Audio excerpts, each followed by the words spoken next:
Hey, good afternoon. Happy Saturday, everybody. So, kind of crazy. Probably the best day out so far, especially if you're in the Northeast. I'm outside of Philadelphia, Pennsylvania. Just an amazing Saturday out. And I'm sitting there thinking to myself, why the heck did I say I would go live 31 straight days at 12:30 in the afternoon? But luckily, I think I found my wife's true calling where I am in the middle of power washing our deck, and she took over and she was like, I absolutely love this. But today is all about understanding your why to really allow you to get through tough times. Because when it's perfect, when it's easy, that's when everybody does it, right? When you have that motivation, that inspiration, it's easy to move forward. You don't have to drag your butt out of bed. You don't have to just continue to trust the process and move. And you're going to have times where it's very difficult. And there are mornings when I get up before 4 o'clock where I just really want to climb back into bed. But I'm always grounded in my why. And part of it comes from 5.5 years ago. I got a phone call on a Sunday, late Sunday morning. It was right after Christmas, in between, excuse me, Christmas and New Year's. It was a call from my dad. And it was one of those phone calls you get where all the hair on my arm stood up because I knew something was wrong. And when I got the phone call, he let me know that my mother, who was on hospice care at that point, battling breast cancer, hadn't woken up in 24 hours. And he said, you need to get over to the house as soon as possible. And I remember trying to process what was inevitably going to happen that day and going through the motions, getting dressed, going downstairs, hugging my wife, telling her, that I loved her, telling her what was going on, that I needed to leave, hugging both my sons, Jackson and Carter, who, my grandmother, my mom and their grandmom cared so much about her grandchildren. And I made that 25-minute drive over to the childhood home I grew up in. And when I got there, I hugged my dad, hugged my sister, went upstairs, and I found my mom just there sleeping very peacefully, but with a shallow breath. And I knew, what we had feared was coming.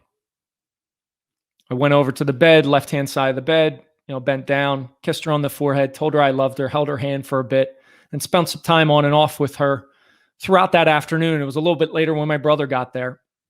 He lives a little bit farther away. And he came in, I was downstairs. The Eagles were playing the Giants that day. For some reason, I remember that. And within 10 seconds of him going upstairs, my dad called down to get up there. And she must have felt my brother's presence and knowing all three of her children were there and her husband was there. And she took her last breath. And it was a moment that punched me in the gut, kind of cut me at the knees. And I was lost, right? I was in turmoil. Being the oldest in my family, I quickly kind of jumped into that leadership role, calling people, letting them know that it had happened, and really just trying to ease the burden on my father. And about a couple hours later, the funeral home folks came, the guys that were going to prepare my mom to leave. And it was late on a Sunday night, and they prepared my mom to leave. And I was upstairs watching them and kind of checking on what was going on. And I remember seeing concern in their faces. And I remember kind of have a feeling, I think I know what's going on with them. And I made a decision there to ask them. And I asked them, hey, kind of what's going on? And they said, we don't know if we're going to be able to carry her down the steps. So at this point, my mom is prepared. She's in the black bag. And I just instinctively led. I asked him if I could do it and let me go get my brother. And I asked my younger brother if he would do it. And I carried my mom down the steps in the black bag that night. She passed because I didn't want her to fall. And I still wanted to take care of her at that point. And I tell you that story because whenever I have a bad day or I feel down, that I can't move or I'm not going to go through the process, I remember that day because that's very core to my why. And so many times we don't really dig into those painful stories, issues, experiences, and let it fuel us. And it can be an amazing fuel, right? You've got to dig into that why, because when the days aren't perfect, you need that why to move forward. I was talking to a client a couple weeks ago about getting up early, and he was struggling with getting up early. And he said, I can't do it some mornings. I hit the snooze button 3 or 4 times. And I told him, I asked him, I said, do you have any kids? And he said, yep, I've got a couple of kids.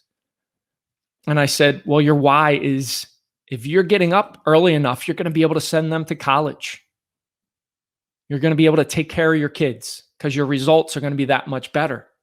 I said, so if you wake up and you have a tendency to hit that snooze button, you have that thought pop in your head, think about when your kids are 18 or 17, going on to 18 and going to college, and you having a conversation and having a tough conversation that you can't put them through college. You think that would motivate you? You think you'd get your butt out of bed if that was the conversation you'd have to have? So try and play with the why, because motivation and inspiration, they aren't endless streams where you can just pull from it all the time. You've got to dig a little bit deeper and find your why, so it kind of pulls you in that right direction. And I told you that story, and it's a very personal story to me, and one that was very difficult to share the first time I shared that with anybody. But that's kind of my why that fuels me on a daily basis and tries to move the needle for everybody that I can impact, touch, serve, lead, anything like that. So try and dig into your why. Right? If you're struggling with, yesterday I talked about habits, and I'm going to talk tomorrow about kind of habits as well, right? How to move bad habits into good habits. But I talked about habits yesterday. If you're struggling with getting a habit to stick and move forward, find out that why. Dig into, is there anything in your past that can fuel you? Or is there a thought in the future that if you still continue down this road, it's going to impact maybe your loved ones or your children if you're a parent? That'll allow your why to fuel you moving forward. So I hope you got benefit from this video. Number 2 out of 31. I'm not going to hold you any longer. It's beautiful out. If you're out on the East Coast, get outside, enjoy the weather, stay safe, stay healthy. Like the video up so other people can see it. And I will be here tomorrow at the same time. Have a fantastic day. Rise, fight, love, repeat. Get after it. And I'll talk to you soon.